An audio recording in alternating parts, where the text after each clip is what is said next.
Hello and welcome. I'm Liz Booker, literary aviatrix, and I am excited to talk with the author of the Aviatrix Book Club discussion book for October 2025, Bird. Fewer than 10% of pilots and aircraft mechanics are women. These are their stories of tenacity, adventure, and courage. Stories with the power to inspire, heal, and connect. Welcome to the Literary Aviatrix community, where we leverage the power of story to build and celebrate our community and inspire the next generation of aviation. Tracey Curtis-Taylor, welcome. Hello, Liz. Lovely to be on the show. Oh my gosh, I'm so excited to talk with you. I met you a couple years ago, maybe last year, at the Women in Aviation International Conference, and I was excited to have you be a part of our readings. For anybody who hasn't had a chance to read the book yet, can you give us a synopsis?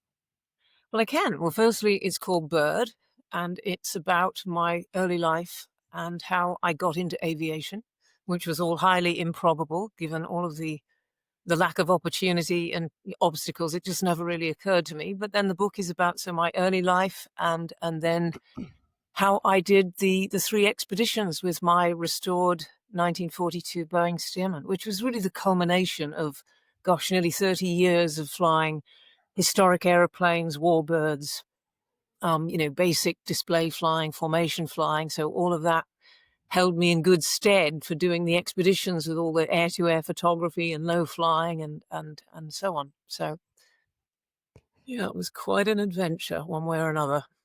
Quite an adventure and admirable and really fun to read about the stories of women who are doing these things today and kind of intertwine them from my perspective where I am on my journey of understanding our history and studying it to kind of, transpose them or put them on the backdrop of what our pioneering women were doing. It is really a fascinating adventure, and I have more to say about my own intersection with all of this in the flying world too, but we'll get to that later. So there is a lot that happens in this book that's even outside what you've summarized, and I'm just going to warn people that there are going to be spoilers in this conversation. We won't talk about every moment of the book, but definitely talk through the highlights.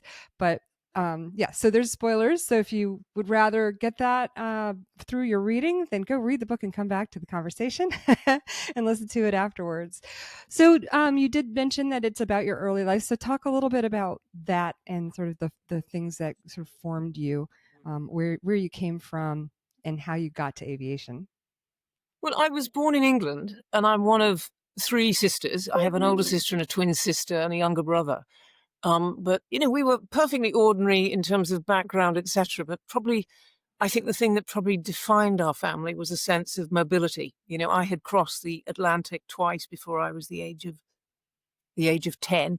So we emigrated to Canada when my twin and I were just 2 years old. So I have my early memories are of wonderful voyages and then training across Canada through the Rockies. So, tremendous mobility, tremendous adventure. And really, we then settled in British Columbia. So we were up in the mountains there. My father was a journalist and worked in Vancouver. But we had a kind of frontier upbringing up in the mountains, swimming in the lakes, hiking through the forests. It was, we didn't go to school till we were 6. It was a real call of the wild upbringing. And then at the age of 10, we were wrenched back to the north of England and settled in a little farming town where my parents set up a pizza restaurant. And this is the early 1970s. It was the second pizza restaurant to open in Britain. So this is when pizzas were considered exotic and unusual. And that's what we did for the next, so my secondary and high school years were spent in the north of England. I had no exposure to aviation whatsoever, with one caveat to that. But, women could not join the Air Cadets. There was a vibrant branch of the Air Cadets at my school. The girls could not join that. So the boys could go and do navigation and they could go gliding and solo, not available to girls. There was simply no career advice about aviation. Women could not join the military. They didn't in England. They didn't start taking female pilots until 1990. So it just never occurred to me that that could be a path forward. But of course, I had been back to Canada with my twin sister at the age of 16, and I had spotted a sign at the side of the road just outside Vancouver advertising an introductory flight for $15. So while my twin sister Deb went shopping, I went flying, and it was a game changer because what would normally be a 15-minute circuit around the airfield, this poor chap couldn't get rid of me. So he ended up taking me on a 3-hour charter flight to Vancouver Island. And I just flew all afternoon. And I was absolutely ecstatic. I'm 16, so, Yeah. but I still had no way of paying for it. And it still wasn't part of a master plan to fly. It never was. It was only when I moved to New Zealand in the early 80s, again, I followed my twin sister out there, that I started to learn there at a greatly reduced cost than what it would have cost in Britain. Everything is expensive in Britain and it's quite elitist. But in New Zealand, a bit like America, it had a wonderful network of aero clubs.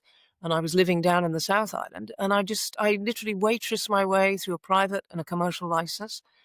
And the key was really joining the New Zealand Warbirds, which was again a group of males predominantly flying historic World War II type trainers and fighters. So that was where I really got my exposure to old airplanes. Oh, it's so exciting. Yeah, I listened to your arc and the idea that you came across an introductory ride for $15. That's so just that harkens back to all the how so many women were introduced to aviation in the barnstorming days and in the golden age of aviation. So it's just so classic.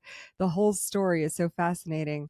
And what an adventurous childhood. That's the thing that kind of stuck with me that you carried on into your adulthood. Kind of talk about how that influenced the choices that you made as an adult and all of these adventures that you had even before you were flying them, going across Africa and things like those. I think, people think, oh, you're addicted to risk or something or adrenaline, but, it never felt like that. I just loved freedom and adventure and particularly the freedom thing. I understood very early on.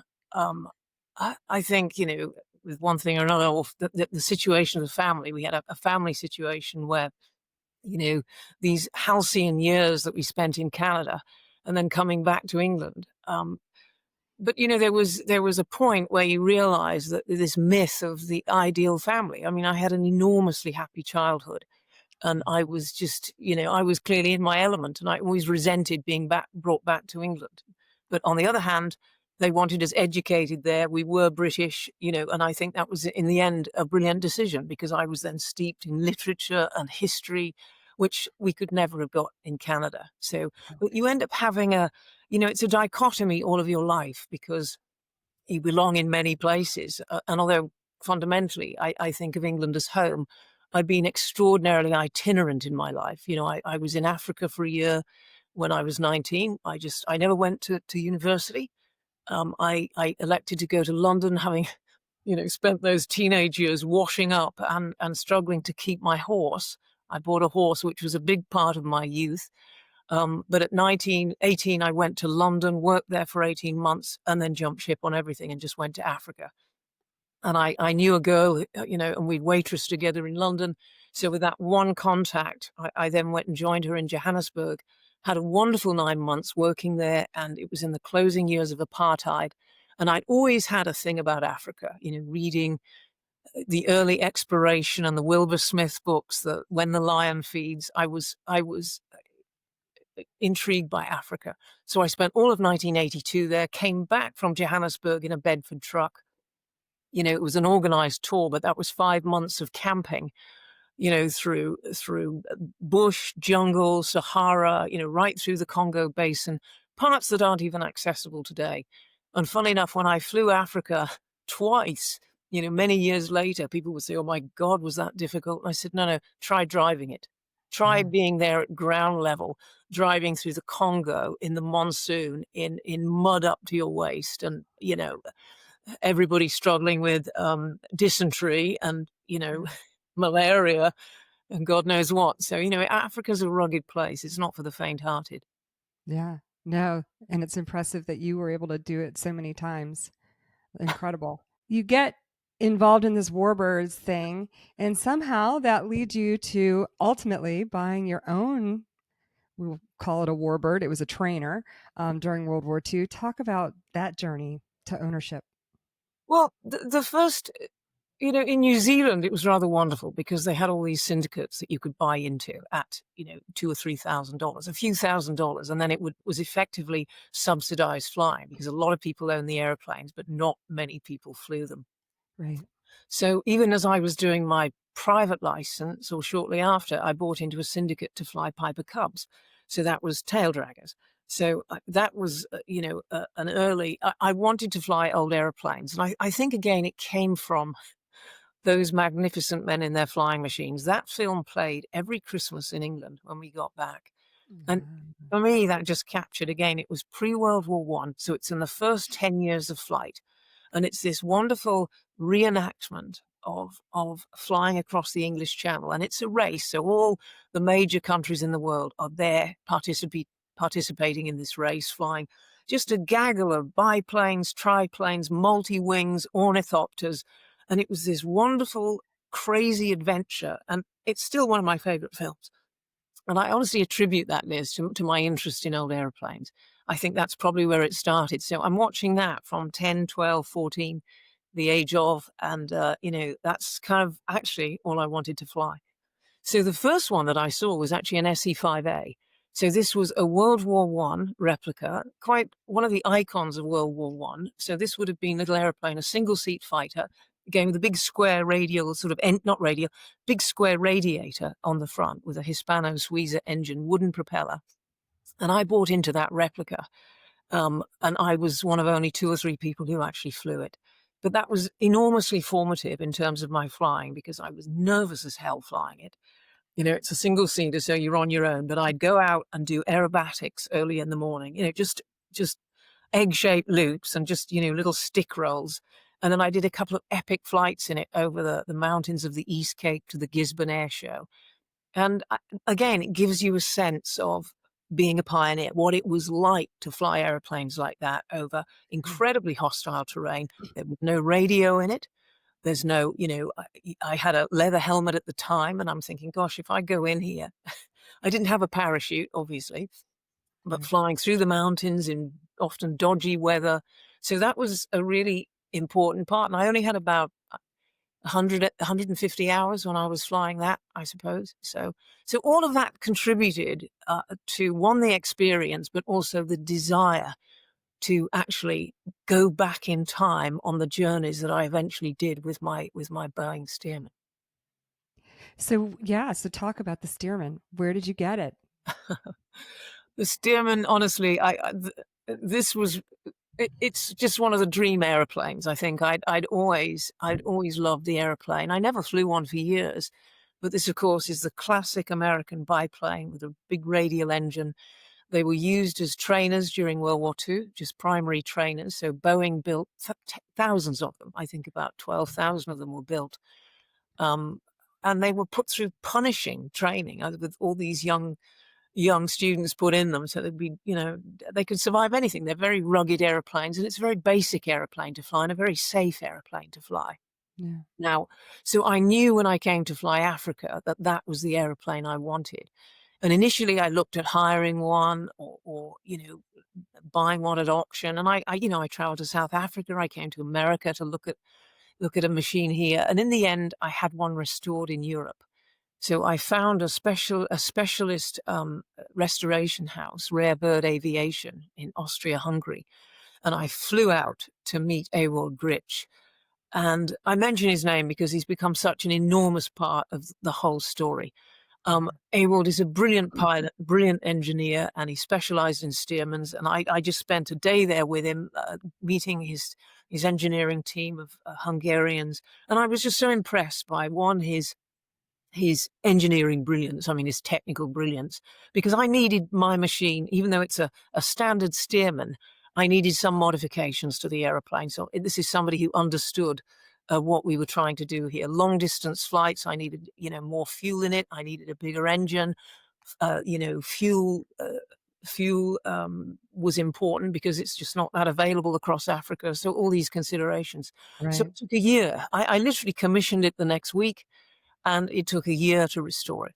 And I'd Wow. go over there and see it as it was built, and it was a fascinating process. And of course, in that process, it became absolutely my aeroplane Okay. because this is a 1942 Boeing Stearman. It was a naval trainer during the war.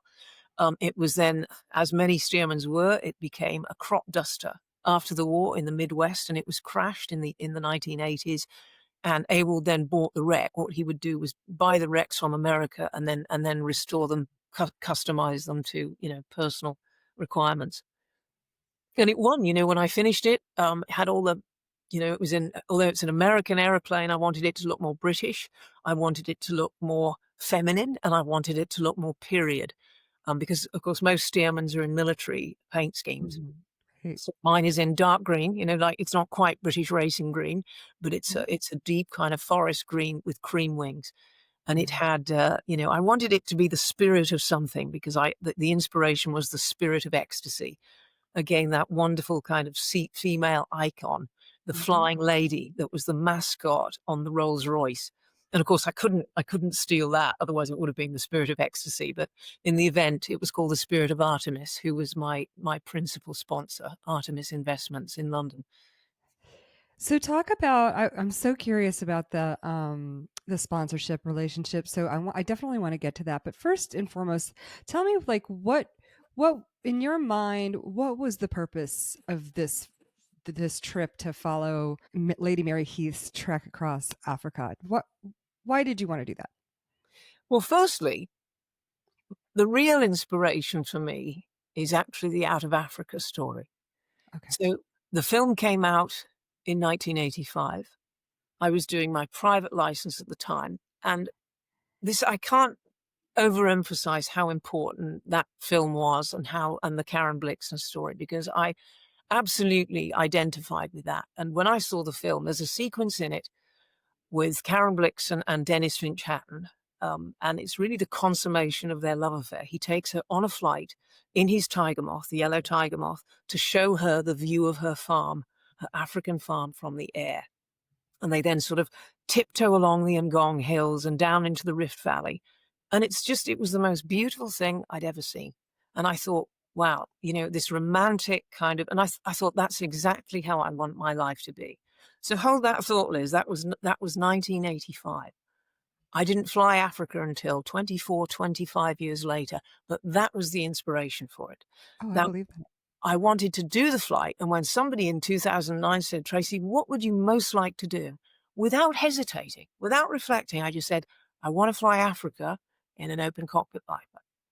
But then really the story was then tacked on of Lady Heath. Now, somebody had given me the book Lady Icarus around that time, and I Mhm. thought, well, it's not that interesting me flying up Africa, my indulgence with my whole obsession with out of Africa. It needed to be anchored in history. And I wanted it then to really celebrate and highlight what these women had achieved in history, what was their legacy, and how undervalued I think they were, with the exception of Amelia Earhart. Amelia is, of course, remembered for her dramatic loss Yeah. in 1937 in the Pacific and the fact that they've never found her. But, there were many women. I say many, relatively. There were a handful of women in that interwar period Mhm. after Lindbergh flew the Atlantic in 1927. That really heralds the start of what's known as the golden age of aviation. So the Right. mid-war, the interwar period was really the start of civil aviation, and it started immediately after the war. The surveying flights in America, it was all about the airmail, getting the checks and the finances that drove the capitalist society, getting that from East Coast to West Coast, the mail service. Okay, now Mhm. that was my America flight, but what drove the flights in Britain was connecting the empire, Right. the British Empire. So when Mary Heath, this was her crowning achievement, really. She was the first person note to fly solo from Cape Town back to England. But Lady Heath, again, nobody remembers her, but she was absolutely extraordinary. Extraordinary upbringing. Her father had bludgeoned her mother to death in a drunken fit. She's raised by her aunts. and her grandfather. She goes on to graduate from Dublin University. She was highly intelligent. She was, working on the front in World War One as a dispatch rider. She became one of our first female Olympic athletes. She's the first woman to gain a commercial license in Britain. She's the first woman to hold an engineering license in Britain. But, then she goes on and she's winning all the air races in the mid-1920s. I mean, she went through three marriages in her time. Her second marriage, she married the title, Sir James Heath, who was 45 years older than she was. So it was a career move. She was an ambitious social climber, but that's actually how women got ahead in those days. They married well, and that's how they got their freedom. She had no money, she had no connections, but that's how she made her way in life. But so as soon as she marries James Heath, she buys herself an aeroplane, an Avro Avian, ships it to Cape Town, and does this wonderful flight up Africa. And she's having a marvelous time. This woman is there with her pearls and her fur coat and her tennis rackets, and she's flying up Africa. There were parties and soirees, and there was a sort of crash landing in Botswana. She was at that time one of the most famous women in the world. And I thought, you know what? We have to celebrate this woman. So it was her flight I was following. I was not flying it solo in the sense that they do. I had a fantastic support team, a film crew. We made a documentary of the Lady Heath story, and of course that was screened by the BBC in 2015. And then, of course, it was Amy Johnson's flight to Australia. So let's pause before we get to that flight, because there's so many things I want to go off on a couple of minor little tangents that are relevant to your story. So one of which is I'm wondering if you've had the opportunity to meet Mary S. Lovell.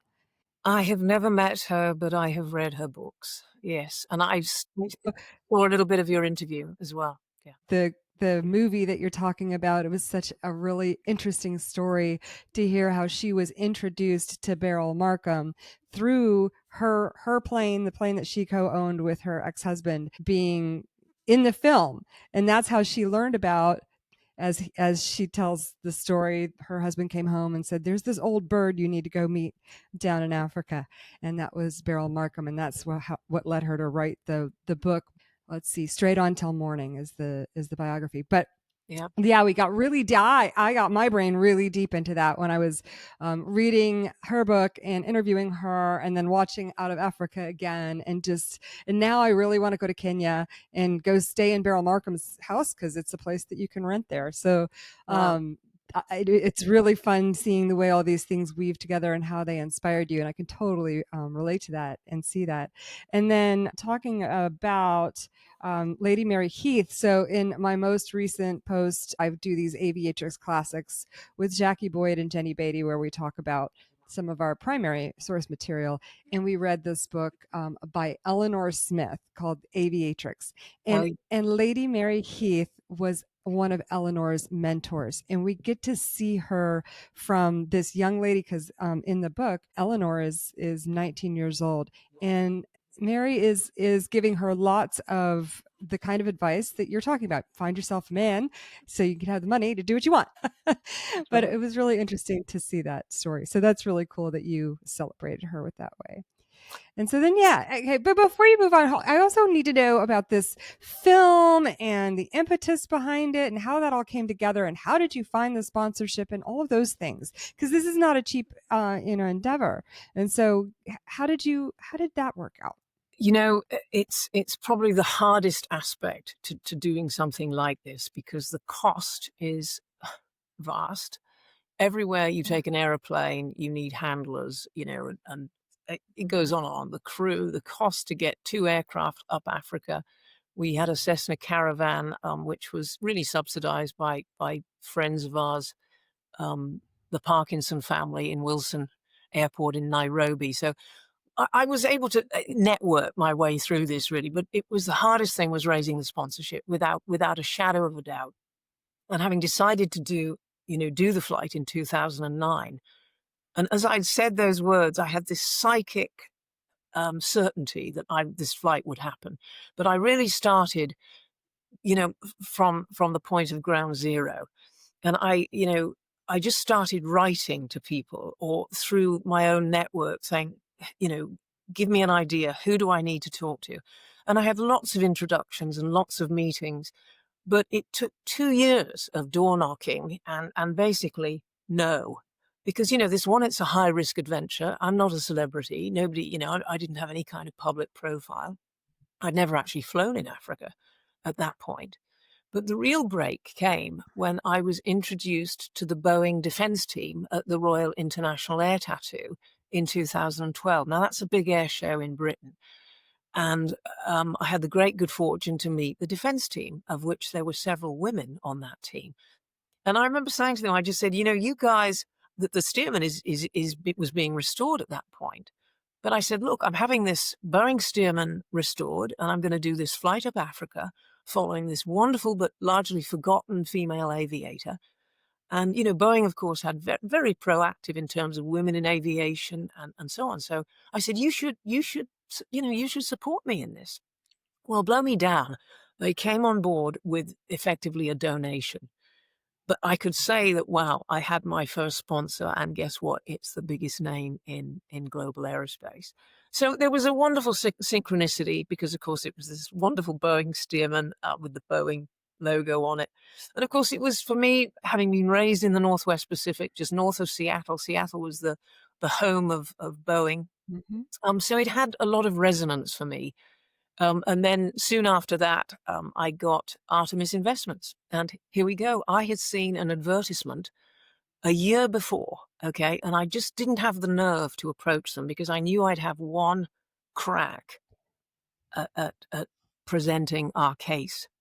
So it took me a year to really, have the confidence to go back and do it. But the advertisement featured a sort of 1930s aeroplane.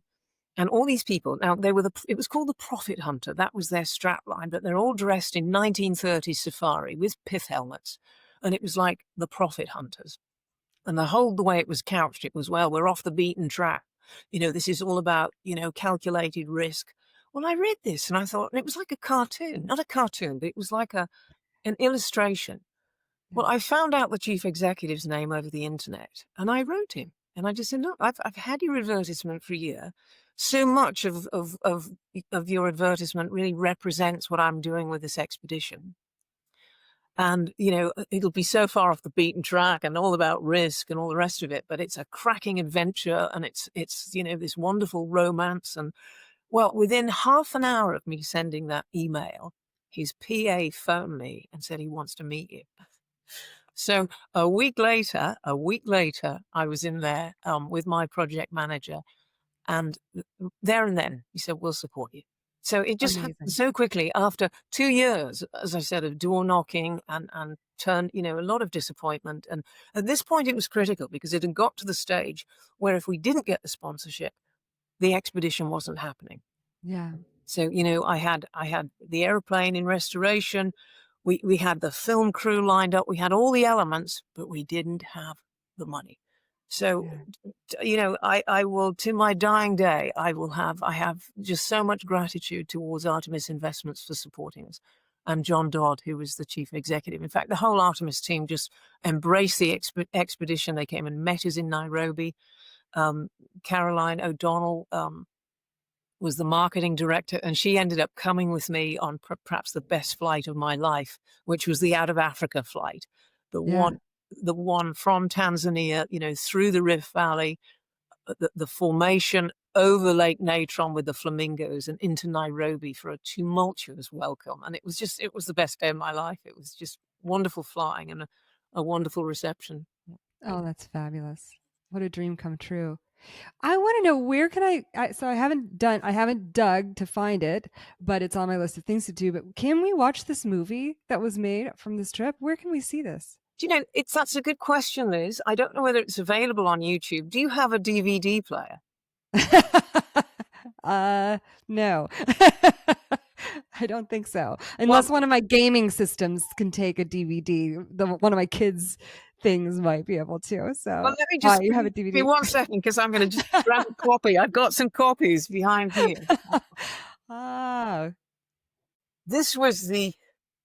Here we go. This was the DVD of it. So It was called the Aviatrix, Yeah. the lady who flew Africa. So that's Lady Heath. Yeah. So it's this was a slightly longer version. The BBC sort of edited it down to about a 45-minute, but they screened it repeatedly actually from Wow. 2015 and to great reviews. But yeah, look, if you can find yourself a DVD player, I'll send you one. Okay. All right. I'm going to try and do that. That's amazing. Or maybe we'll get a DVD player at the Yeah. conference and have a showing in a room there or something. Be It won fun. a couple of little awards, and it was, we had a fantastic crew who made it. They were seasoned. The cameraman and the sound guy were just tremendous. We had huge fun with it, but it was hugely demanding. As well as doing the Yeah. flight and the media, we were filming everywhere. I had Right. cameras all over the Stearman. I had four GoPros on that, and we do air to air sorties as well, for certain aspects. But we were interviewing people on the ground. There was a big program that went with it to make Yeah. as Yeah. well as fly it is quite demanding, I have to say. And funny enough, when I came to fly Australia, I thought, well, I just want less filming, if I'm honest. Yeah. By then, all the outreach side of it had cranked up, and with Boeing and with the British government, the Britain is Great campaign, I wanted the Australia flight to really focus on the outreach. So everywhere I went with that flight, I was meeting girls, colleges, schools, conferences, mentoring groups, and that was right the way through, Turkey, through the Middle East, Saudi Arabia, Pakistan, India, um, Singapore, etc. So that was a huge program. Yeah. Yeah. And I'm going to harken back to that. So these two trips, what I like about the book is that you slip into journal mode, like travelogue mode, and you bring us along on the adventure for these two trips. So you really get a sense of them, what it's like for you as the pilot, but also sort of what it's like being in the various environments. And I love the descriptions of, the beautiful things, especially, of course, because that's the kind of stuff I love to read. And I'll let people go and read about those details. But what are the big moments of both or either of these trips that really stand out to you? Well, the flying, of course, is out of this world. Whatever happens on the ground and all the bureaucracy and the tedium of dealing with process all the time and the cost and it's hours. Every time you land the airplane, it's hours on the ground trying to refuel, trying to sort the airplane out because there are no facilities for a vintage airplane like this. There aren't even tie downs. So it was always a struggle to sort the airplane and clear all the procedural side of it. But once you're in the air, it's like all of that would just fall away and these wonderful flights through absolutely epic landscapes. Yeah. And I think certainly when I came to write the book, you realize that it's the view from the cockpit. It's the view of your life from the cockpit. This vision, this sweep of vision that you get flying an airplane like this at low level. And I came to see that that was my life in a way and it gives you a detachment, there's no doubt about it. There's the freedom of moving in three dimensions and the beauty of it. I mean, I can't tell you, there were days flying through the Sahara Desert, 50 feet through the Sahara Desert with the sun blazing off the wings.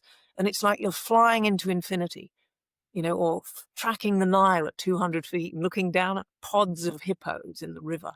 Couldn't see Yeah. crocodiles, never saw a single crocodile from the but you just have to pinch yourself. It's just so thrilling. And I think, but yeah, there were days when I'd finish flying and I literally couldn't speak. I just have to lie down because your mind is still in the moment. And it was so overwhelming and so powerful. I just have to lie down because I couldn't turn it off. Yeah. It was like a dream, and you wake from a dream, but you can't stop the dream in your mind. And actually, I still feel like I only have to sort of close my eyes and I'm back in that cockpit, you know, doing this flying. So it was probably some of the most amazing flying in the world, I have to say. I just can't think of anybody. I've flown nearly 40,000 miles in that airplane through 39 countries. And I just think, wow, who gets to do that? So I was very lucky. I was very, very lucky. And I know that's the best thing I'll ever do in my life, you know. Well, I'm going to share a couple little things about my journey this recent year. So, I am a retired Coast Guard helicopter pilot, so I've seen some extraordinary things too. You know, in my travels in the with the Coast Guard. But when I retired, I knew I wanted to fly recreationally. Right now, it doesn't make sense to have my own aircraft with the way that where I live. I have a child in going into high school. So right now, it doesn't make sense for me to own an aircraft and do anything with any regularity. But this year, I made a priority to hit one of my bucket list items, which was to get my tail wheel endorsement, which I did in the spring. And while I was doing it, I decided that you know what, I need to be out and around aircraft a little bit more often. And so that led me to an organization that I saw a friend, a social media acquaintance, was participating in this charitable organization that takes Boeing Stearman around the United States, and they give elder veterans a ride in a Stearman who live in assisted living facilities. So they take these, they have 7 or 8 of these aircraft, and they go around the country and to these living facilities and give these veterans a ride. And I was like, you know what? How do I get involved with that? And so I have been on their calls for the past 5 or 6 months. I actually went back up to New Jersey to the little school where I was working on my tail wheel and did some backcountry flying. I went back and I got 8.5 hours in a Stearman. And Good. so, oh yeah, I just and I'm looking forward to hopefully helping them out as crew. I don't know necessarily, at least right now, that I want to be pilot in command, but I wouldn't mind supporting the trips and flying around the country and seeing it that way. Because for me, I flew this amazing mission in the Coast Guard in this gorgeous helicopter that had all the bells and whistles. There's nothing I'm going to do in modern aircraft unless I go get a job, which I don't necessarily want to do. There's nothing I'm going to do that's going to be as cool as that. But flying these vintage aircraft, from my perspective, is super cool. And so that you inspire me in many ways, and that's one of them, because I want to be kind of just like you when I grow up and go have some adventures in a Stearman. It's very special to fly these airplanes. There's no doubt about it. And it's funny Yeah, when I go into schools and talk to, there's such a kind of not blinkered, but it's very focused on airline flying. right. The usual route, becoming an instructor, airline flying, and or going into the military. But Yeah. my career has been completely unconventional. I never consider myself a professional pilot. I did instruct for a few years, and I worked in aerial photography and mapping. But I was just interested in old airplanes, so that got me involved in air shows, air show management. I did a little bit of display flying with my Ryan, my PT-22, which I had at a lovely collection, the Shuttleworth collection in England for 9 years. So there's another way into aviation, is the point. Yeah. It doesn't have to be career driven. I think, even as a recreational activity, to just go solo. I mean, yourself, what a Yeah. thrill that was to just go and do that. So I say to Yeah. people, somebody said to me last weekend, "Oh, I want to be a construction worker." And this was an aviation career day. I said, but you can fly as well. I mean, you've come to this Yeah. event. Presumably you have an interest. One doesn't preclude the other. The fact is you have this wonderful choice in life, and it doesn't have to be this rigid, I'm going to be an airline pilot. Yeah. Firefighting. If I was doing this again, I'd go and be a firefighter. I'd go and be a bush pilot in Africa.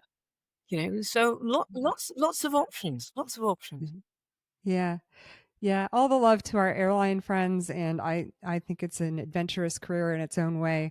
It's just not something that I aspired to, you know. I like a different kind of flying. So, Well, I'm with you on that one, Liz, but I'm delighted.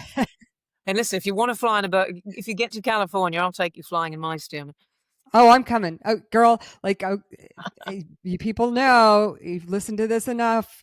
You don't say that to me. I'm coming. I'm coming. We're going to go flying. Period. We'll do it. We'll do it. I will I will see you in California.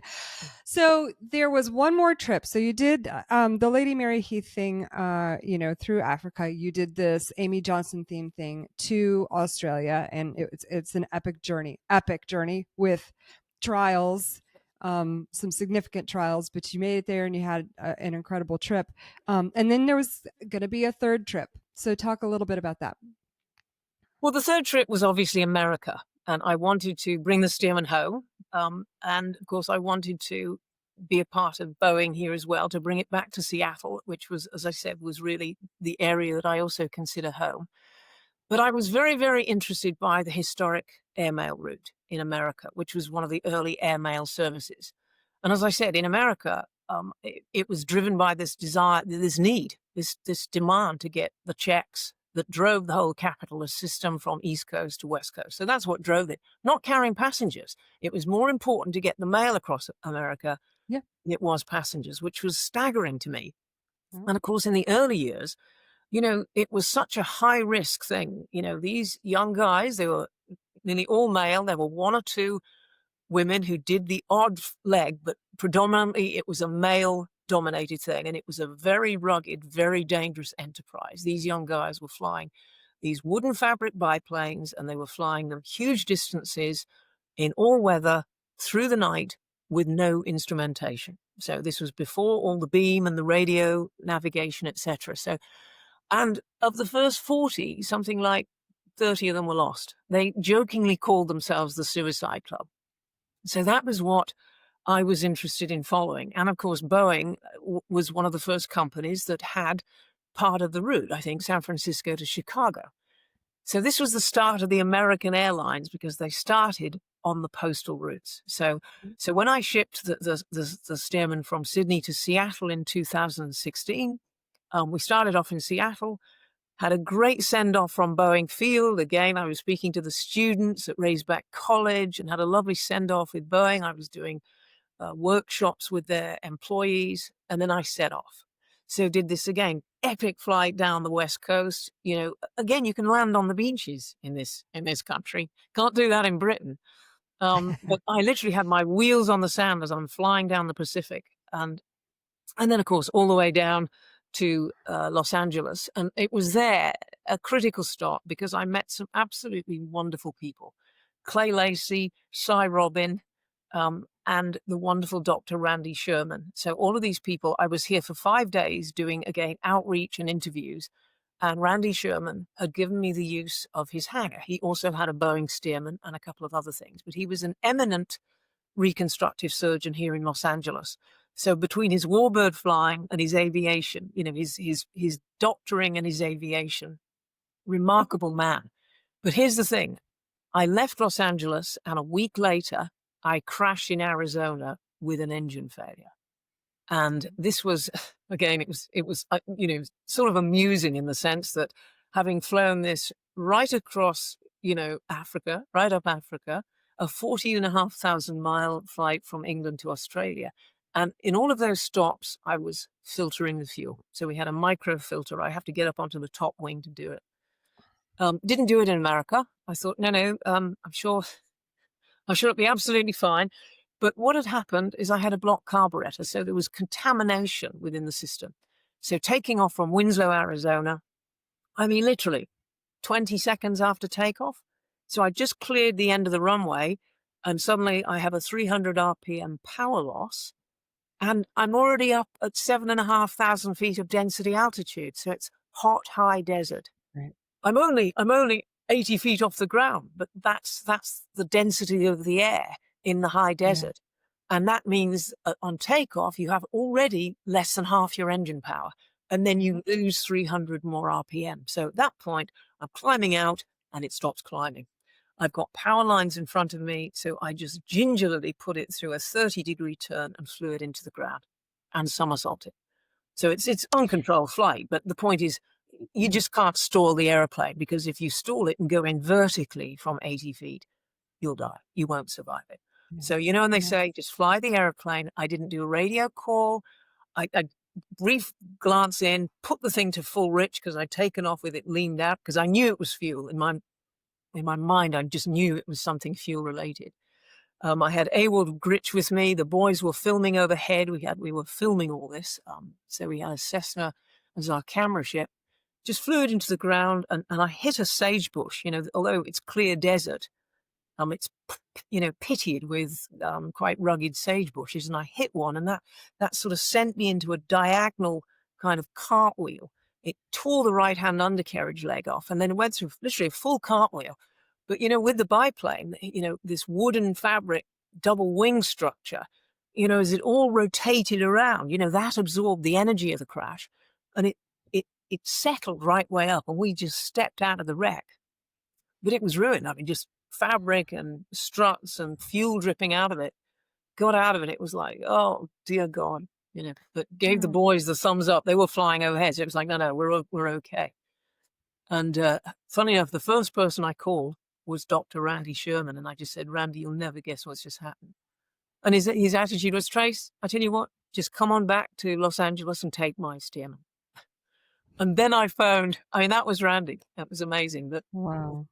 But I then phoned my insurance broker, and I'm on the phone to London. It's about 3:00 in the morning in London at this point.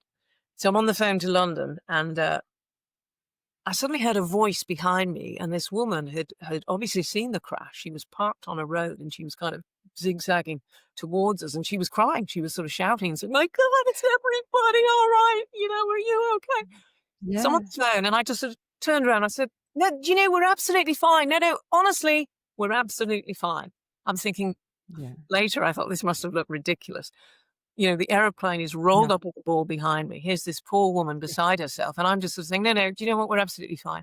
And I thought, yeah, we're British. We'll clear up the mess. Don't worry about it. But it was horrific. It was, the aeroplane was virtually destroyed. The FAA were brilliant because nobody was injured. They actually, we had the wreck craned out of the desert and put into what was the old airmail hangar back in Winslow. We're about a mile and a half, 2 miles from the airfield. And then the FAA took the airplane, the wreck, down to Phoenix, put clean fuel in it, and got the engine started. So it was a pretty cut and dried case. I then airlifted the wreck back to Europe, had it rebuilt, and brought it back to Los Angeles the following year in 2017. And guess what? Randy Sherman took delivery of it, as it was delivered in the 40-foot container. And his son, Max, ended up coming across America and helping us with the documentary film. And Randy also joined us. And, the reason I kind of mention Randy, because he was such a big part of this, is that shortly after I published my book in 2023, it was published in London, and Randy was going to come over to join us for that, but couldn't in the event. But 2 months after it was published, Randy was killed in a flying accident in Santa Fe. And just as my book, I should have been there promoting it, and I ended up just jumping on a plane, coming back to America and helping Max, in the aftermath of this dreadful crash. And we ended up having a big memorial service for him at Santa Monica Airport. And I gave one of the eulogies with Harrison Ford. He was a wonderful friend of Harrison Ford's. And all of his medical people were there from Cedars-Sinai. And the Condors gave this great display. And off the back of that, Liz, is some of Randy's friends approached me and they said, "We want you to stay." And I said, "Well, I can't. It's finished." I've been back and forth trying to stay in America, really with Randy at the center of that. And I ended up, I just said, "I've got to go back. I'm probably going to have to just sell the airplane. I'm done. I'm done." But this wonderful family just said, "No, we'd like you to come back. You're part of the family now, and we'll Oh, sponsor you for 3 years to come and work with our foundation, working in women in aviation." So here I am. So off the back of this terrible loss, there was a silver lining. So it's enabled me, honestly, to come back, and I've now got a work visa, and I'm applying for a green card. And of course, I've shipped the Stearman back for the third time to America, and we're here. We're here, hopefully to stay. oh, So it's the best flying country in the world. And it was yeah. these pilots and friends that I've made here that I just thought, this is where I want to be. Okay. That's really cool. I have more questions about that. I have a question though, as I mentioned, since I am trying to get involved in this organization and potentially be flying around in these Stearman in the United States. We study mishaps and we try to learn from them as pilots. And what can I do as if I become a pilot in the Stearman, or if I am just crew? What is there anything that could have been done to prevent this contamination in the fuel? Like, what could I do? Well, I should have filtered it first and foremost. I should have filtered it. We fueled up there, but it was a block carburetor. Yeah. Yeah. And you do that now? Like, you filter it everywhere you go? No, I don't. No, I don't. I Yeah, do. I mean, that's I wouldn't do that either, so that's why I ask, you know? Yeah. Look, So these things can happen. You can get an engine failure. It's pretty rare.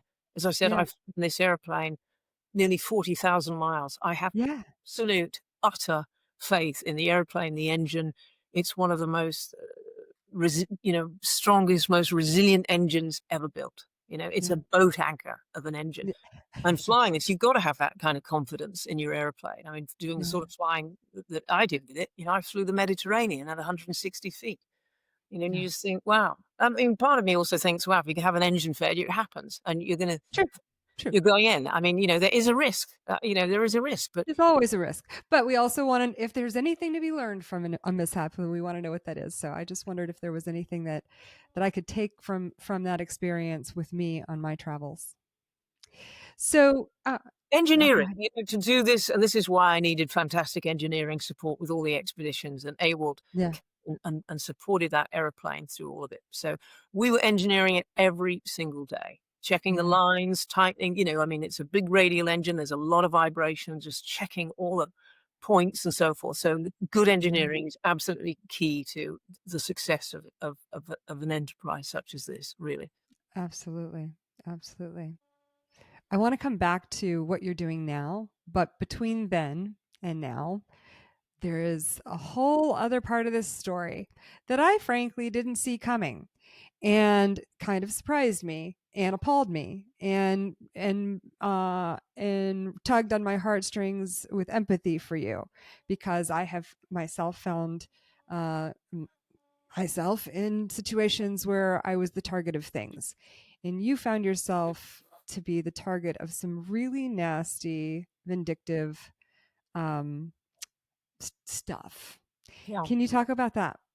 Yeah, well, funny enough, when I came to write about it in the book, I just thought I'm just going to pack it all into one chapter because I just didn't want this contaminating the bigger story. You know, That um, explains you know, that. That's interesting.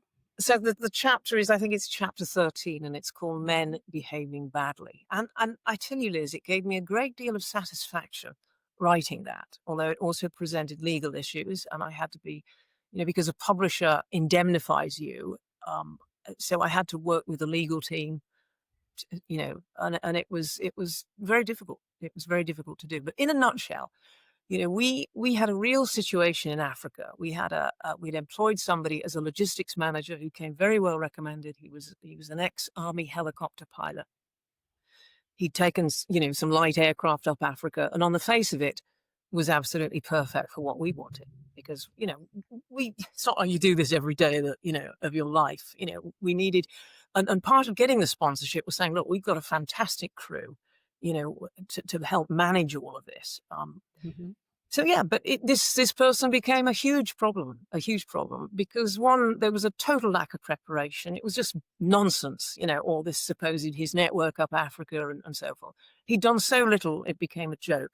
But of course, we paid him a huge amount of money to do this. So even before we'd left Cape Town, signs were that, and even then I found myself thinking, gosh, it's only a small crew, but it's so important everybody gets on.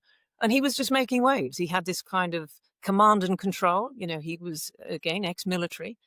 And, the fact is there were people much more skilled in the expedition and they weren't having it. It was like, sod off. And then they were quite brutal with it. But this became a running issue all the way through the expedition. And I would have actually sacked him in Nairobi, and we had a meeting about that. And in the end, because he'd organized all of our permits across North Africa, and this was actually some of the most dangerous parts that we were flying through. So that was the debate. Supposedly he's done this preparation and prepared the groundwork. Of course, you know, from what we could see, that very little had been done. And I think he came with us on the expedition. I think his attitude was, well, I can just wing my way through this and arrange it as I go. So that was the background to it. But he put us in some very difficult situations. And at one point was trying to route us through the fighting in the south of Sudan because we had a civil war to get through here. It's the longest running civil war in the world. And he had arranged for us to go into one stop. And yet the advice on the ground that we were getting from United Nations people was, no, go the direct route up the Nile to Khartoum and don't go don't go west into Ella Bay, it was called. This was an argument that went on for 3 days, and in the end, the fighting broke out at the airport as Right. he held out to say, "I'm not changing the permits, you're going in there." And I said, "Well, guess what? That's not your call." And he said, "Well, the chase plane." I said, "That's not your call either. We're pilots in command, we'll make the call, and it's my expedition. So, you know what?" But it was horrible. We didn't need it. It didn't ruin it, but it took the edge off it because we'd all just had enough of it. And by the time we got to North Africa, again, he was urging that we could go through Libya. Well, guess what? The fighting had broken out there. They were kidnapping Westerners. And it was like, no, we're not going to do that. I found a source in the RAF who had given me a kind of security. He said, "Look, if you need any help, feel free to pick up the phone." And I found he was the vice chief of the air staff, Edward Stringer. And I phoned Ed up and I just said, "Our logistics manager is urging us to go through Libya, no risk." He just said, "Stop there. We're in Egypt." He said, "Stop there." He said, "Get out of all of it as soon as you can." Yeah. So all the time, again, it comes back to this risk assessment. Well, Yeah. our logistics manager, his risk assessment was not one that we were prepared to respect in any way. We just lost confidence in it. So that was the background to it. But off the back of that, we had a very, very unpleasant final meeting in London. No, he launched, he launched into a private agenda, employed a troll, and I was then attacked remorselessly over social media. I was a fraud. I didn't fly my own airplane. I was claiming to fly solo. I had, of course I had a team. We're making a documentary. We couldn't do some of this stuff without it. Right. The whole thing, it was a very deliberate and concerted effort to discredit me. It hit headlines in Britain. I mean, it was just appalling. Thousands of posts a day. And Liz, it tapped into something extraordinary. Firstly, there's a lot of envy and resentment. Okay. Envy that you're doing these things and you're a woman and how did she get the sponsorship and so on. But it taps into a deep vein of misogyny. And, some of the posts were just absolutely outrageous. Absolutely. I mean, this was libel. I ended up applying to a barrister who served papers on this character and the troll. But of course, the troll is based in Thailand, guess what? And just operates with impunity. I had people doorstopping me. They published my private address, every award, every piece of recognition I was given. They attacked everything. But it played out in the end. And actually, this character was involved in an accident in 2019 where they flew into the side of a mountain with his client. His client was killed. And again, he elected to take off in appalling weather. His commercial license wasn't current. And somebody died. So, Oh. so when I think what we went through, it was minor compared to that. But this is the trust people place in these so-called experts. And, I wanted to, in my book, actually, I wanted to make a much stronger link with that cause and effect, I must say. But in the end, I with legal advice, I contained it within that chapter. But there were consequences. And again, in aviation, with that kind of attitude and arrogance and incompetence, there are terrible consequences. And somebody paid for their life with that. Can I just say here as well that, and this is where you really have to read the book because it's quite complex. I also had a huge falling out with a very, very senior member of the Air Force. He was an ex-Air Chief Marshal. And again, this really speaks to the abuse of power and how women are treated. I don't think that a male would have been treated like this. This was when I was given an award by the Light Aircraft Association for my flight up Africa. Again, it was attacked. I'd been a member of that organization for 13 years. My logistics manager joined in order to drive this campaign against me. I never even had the courtesy of a letter to tell me what was going on, as this all played out on social media. I didn't even do social media. I didn't even read half this stuff until people started to say, "Do you realize what they're saying about you?" And then I started investigating what on earth was going on. So the viciousness of this, but it was facilitated by the Light Aircraft Association and this person that I'd actually already fallen out with. But again, it's a kind of corruption and it's an abuse of power and the old boy network. But they broke their own rules to rescind the award from me. It was actually horrific what went on for 2 years of my life as I was dealing with lawyers, the expense of that, the stress of that. It's one of the reasons in the end I decided, no, I'm done with this in Britain. This attitude, this misogynistic attitude, and it's all the lip service. Oh, no, we support women in aviation. No, they don't. No, they don't. It's lip service, frankly. So in the end, I just packed my bags and I thought, I'm going back to America because that's where the great flying is. That's where the talent is. That's where the energy is. And that's where my friends were. So that's what drove the decision. But I didn't want to deal with that in Britain anymore. This hidebound attitude with the military dominating everything. These people have enormous influence behind the scenes. So, again, the old boy network, it's alive and well, believe me. And every woman in aviation has a story about this. It's just, I came up against it in ways that I never expected. I thought, my God, I'm just trying to fly my biplane, to celebrate what women have achieved in history. I'm not trying to break any records. I'm not pulling any punches here. This is about celebrating women's historic achievement in aviation. That's the garbage. That's the garbage you get for it. Ooh, girl, you go off, and well deserved, and good for you for speaking out about it, because you take their power away when you call it what it is. You really do. And so, a couple things here. So, am I correct? The name of this person, it's in your book. It's Rutherford, correct? Yeah. Yes. Yeah. That's a well-known name for other reasons. Is any relation What, any nuclear relation explosions? Well, well, is he any relation to Zara Rutherford? yes. Is that his father? That's her father? Yep. Okay. I didn't know about the crash that he had. But yikes. He's actually had a couple of crashes, but he manages to sort of, remove it from the internet. But yeah, he's very Interesting. checkered history, and I think he probably tried to whitewash his reputation by encouraging his children to fly in sort of high tech, But the Well, kid's achievement was amazing. yeah, that's what. Well, here, a couple things. First of all, I'm not going to disparage Zara in any way, because she's an inspiration, and I'm excited and happy for her that she was able to achieve what she did, setting a new world record for the youngest woman to fly solo around the world. And those of you who've been around here for a while know that I'm also friends with Shasta, who had that record before her, and I know she mentored her.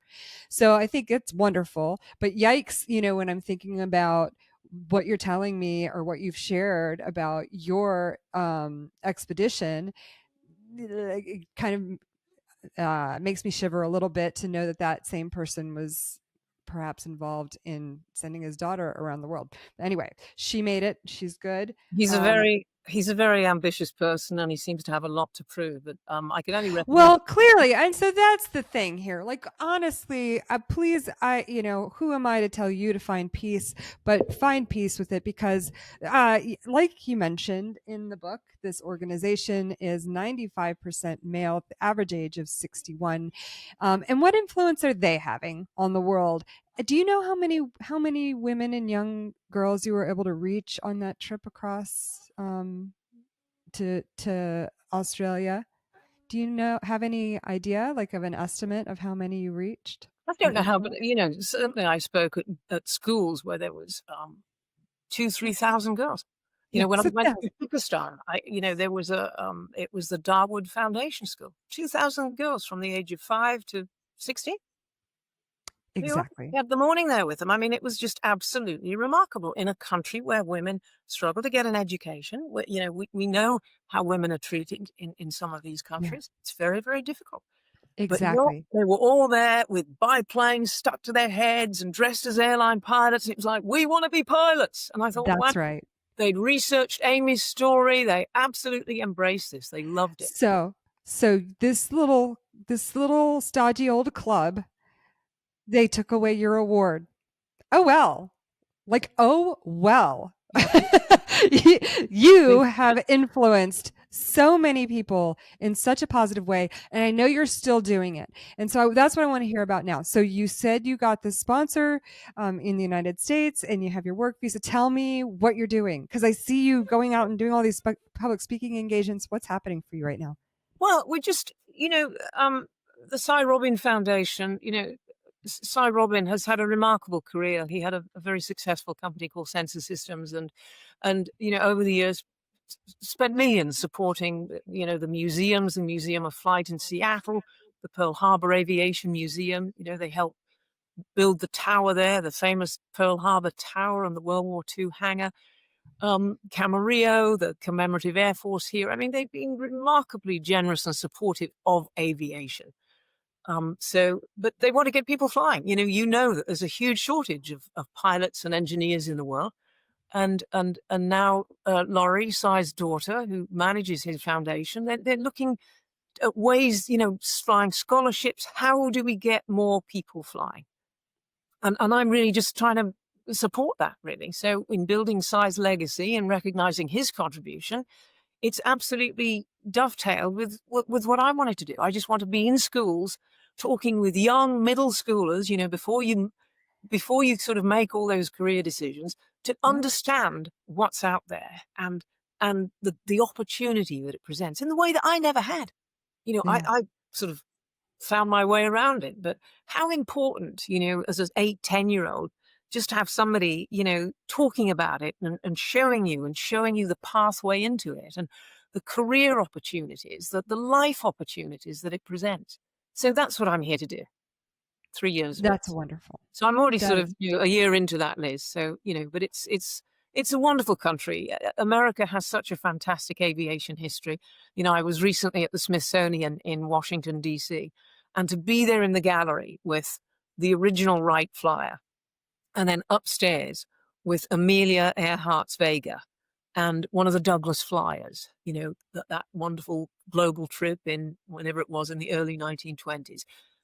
Lindbergh's Sirius, only 7 or 8 of them were ever made. So I'm literally sitting there and it just overwhelms me. It overwhelms me how what they achieved. These individuals who strapped themselves into wooden fabric biplanes and flew off, on these long routes to prove that it could be done, to excite the public imagination. And it was the golden age. Flying became the craze. Everybody just was wild about aviation, and it represented a whole new age, a kind of idealism as well, which was and you for the wars, because aviation was very heavily militarized, and one of the reasons it's been so difficult for women to crack into it was because of that. The military controlled aviation, and they didn't want women as part of that. The story of aviation is how women were blocked for most of the 20th century.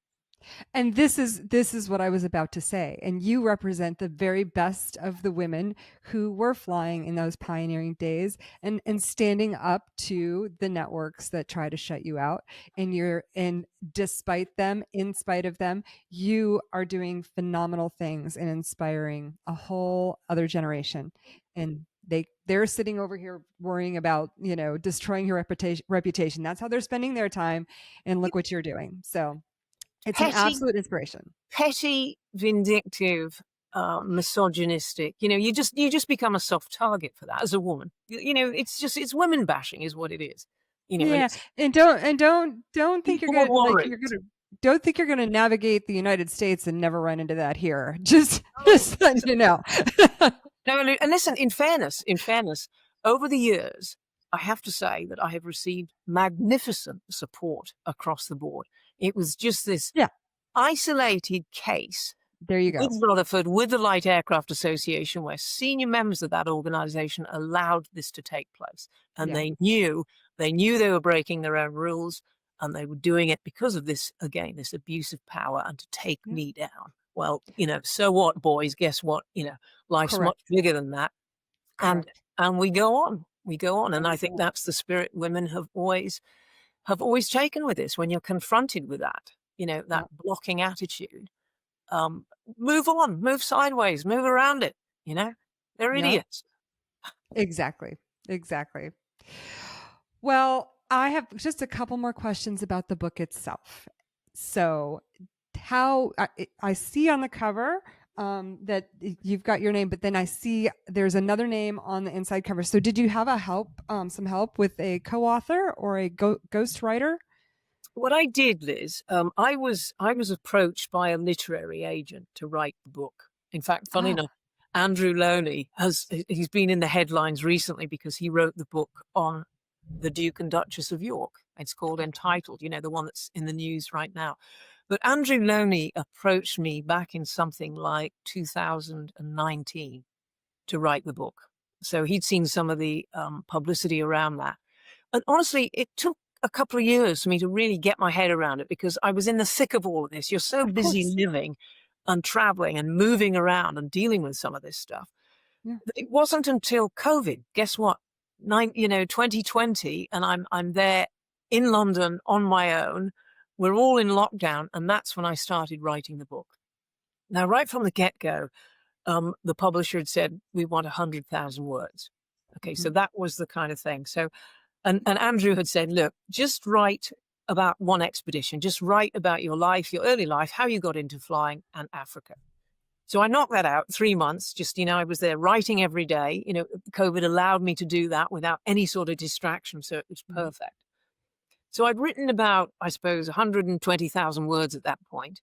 And then Andrew said, right, now I want you to add the rest. But all the time I had to keep culling and culling and culling, Yeah. trying to keep this number down to 100,000, down to 100,000.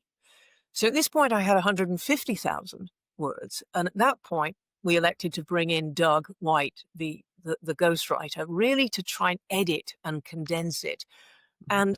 and give it the kind of, I suppose, the commercial edge. What Doug did to it, he could write, endings and starts, or pick parts where, one chapter leads into the next, or you build tension within the book.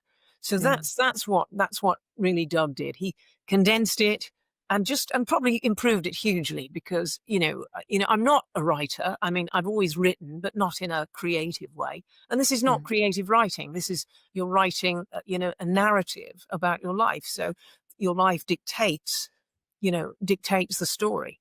But then, of course, it had to go to the publisher's editor. So there was another 20,000 words that were culled out there, and then it goes to the lawyers. So it took longer to edit the book than it did to write it, and that was quite an excruciating process. And I really didn't understand that. And virtually to the hour before it went to print, I was still writing and changing the content because of the legal input. So parts of Mm. it were quite substantially changed. But and to be honest, it was so traumatic to me. I have never read the finished book. Yeah. Never read it. So, but I'd sent a sort of copy to my mother, the longer version, and she actually said later, she said, "Oh, I enjoyed that much more, Trace, than the, than the book." So, Really? So, okay. So why did you agree once you were approached to write the book? Why did you agree to do it? Aside from the fact that you found yourself having the time to do it. Why did you write this book? Why did you publish it? What do you hope it achieves? well, I think it's important to tell the story as documentary evidence, just as we filmed it. I wanted people to understand. And it's funny what I then went through with these attacks and other things. It closely resembled what the pioneers had also gone through in slightly Okay. different ways. Their Mhm. struggle to become commercial pilots, which they never succeeded, I might add. Amy Johnson, Mary Heath, they never succeeded against this male establishment. And of course, they both died young for different reasons. So this is the price these women paid to fly. And so I was also able, as well as trying to deal with it at the time, but I also had this almost prismatic appreciation of what was going on currently and what had happened in history. So I was absolutely immersed in the story and history and what they had gone through, their private lives, their relationships, the bias that they dealt with, the prejudice. So not only were they doing these things, they had to overcome incredible hostility to do it. Yeah. I can't say that I had this small incident of it created a couple of miserable years trying to deal with it, but it's not that it affected. I've had nearly 40 years of wonderful flying, so this was a very small part of it. But it does it makes you realize really what women go through and how women are treated, and I think it's one of the biggest problems confronting the world today is how women are treated. Well, which is, yep, a huge motivation behind what I'm working on now. So I will continue the effort and hopefully we'll have a gift to give to the women coming behind us with this history like yours. So thank you so much for having the courage to put your story out here, for sharing your adventures, especially because they're so inspiring. I love the book. I'm horrified at the things that you went through, but also can set them aside and look at the wonderful and tremendous impact that you've had, and I kind of look down my nose at these poor old men who had nothing better to do than try and destroy your good name. So But thank Liz, you. you don't fly a biplane, across 5 continents and not have a bit of backbone, So Exactly. Exactly right. You certainly do not. Well, Tracey, is there anything else that we haven't talked about yet that you want to touch on before we no, say but I goodbye? just say, in terms of the writing, because I don't consider myself, I'm an author. I've got a published book, but I don't consider myself a writer. But I think for anybody to write about their life is a very worthwhile endeavor, and it certainly allowed me to create some distance with what's gone on, and it was interesting to reflect back on everything and look at the absolute coherence of my life looking back. So it was a wonderful experience, and I ended up bringing the book as I moved to America. I've actually brought the stock of the book with me. So if anybody would like to get a copy, maybe you can just flag up, Liz, that they can contact me on my by email. But I Yeah, brought that's right. We talked about the fact that and as I was promoting the book for the book club, and by the way, I cannot tell you, we had an all-star cast show up to the discussion on Sunday. It was incredible. Most of them were other authors. I was just blown away. So we had a really rich conversation about this book, your experiences. I'm before we wrap things up. Oh, and the point of what I was getting to is that no, we were not able to get a hard copy of it in the United States, but it is available on audiobook and on ebook, Kindle. And and you're saying that we can contact you directly if we would like to get a hard copy of it. So that's what we will do. Yes. And I think I have mine. I think you might have given me mine at the WAI. You had one copy with you. I was like appalled. Like, how do you come to this event with only one copy of your book? We could have sold your book all day long. And hopefully you'll come to a future conference and we'll sell more. But Well, I yeah. will, Liz, and I must say Yeah. your literary corner at these conferences is always one of the highlights for me. There's always this wonderful buzz and energy, and all the Oh, girls and it's accuse of just being getting wonderful. better and better. So It's just we're just tremendous. It's tremendous. So you do great work, and I'm delighted to thank be, you. to be on the show really and to be part of it. So thank you very much. Oh, of course. Before I let you go, just one last question. Now, so I alluded to the fact that I found myself immersed in moments where I realized I was a target for whatever reason, professional jealousy, and you dealt with yours, and you give us some solid instruction just in the way that you handled it. But is there any advice that you have for someone who finds themselves in a situation like that? Yeah, get help, get advice, talk to people, because what they try to do is they try to cancel you, they try to shame you, Yeah. they try to, Yeah. and it's like this is ridiculous, But you can, you know, that you can get quite isolated in your own head dealing with this, really, because it was so personal and it was so vicious. Yeah. Um, anyway, yeah. So get help. You're not on your own. Good. And I had always wonderful friends and wonderful support, and that's always the key in life, isn't it? Great Yes. friendships. That's what gets you Yeah. through in the end. So Are there any events that we can find you at in the near future? In the next between now and the end of the year, can is there are you participating in any big events that we can see you? Well, I actually, I've just had an epic weekend. I was up in Seattle to do the University of North Dakota, which is the John Odegaard Aerospace University. That's a wonderful facility for pilot training, which my sponsor has been very supportive of. But they had an alumni meeting at the Red Barn at Boeing, and Oh, then cool. we had the Pathfinder dinner at the Museum of Flight. So that was again recognizing people in the industry, and meeting some of the students there, which was just fantastic. So that was a big Nice. gala dinner. But my next event is actually I'm going to go to Saudi Arabia for the It's the General Aviation Air Show of Saudi Arabia, and that's at the end of November in Riyadh. And it's rather Oh, wonderful fascinating. because when I flew through there on my expedition, I was hosted there at Al Samama by um, His Royal Highness Prince Sultan bin Salman. So he's also hosting there. So they've invited me to go and speak there. So I'll be there at the end of November. And Fantastic. yeah, so there's lots of things in the pipeline. It'd be quite nice to just have a quiet winter. And Oshkosh, of course, was the big event this last summer. I had the Stearman at Oshkosh.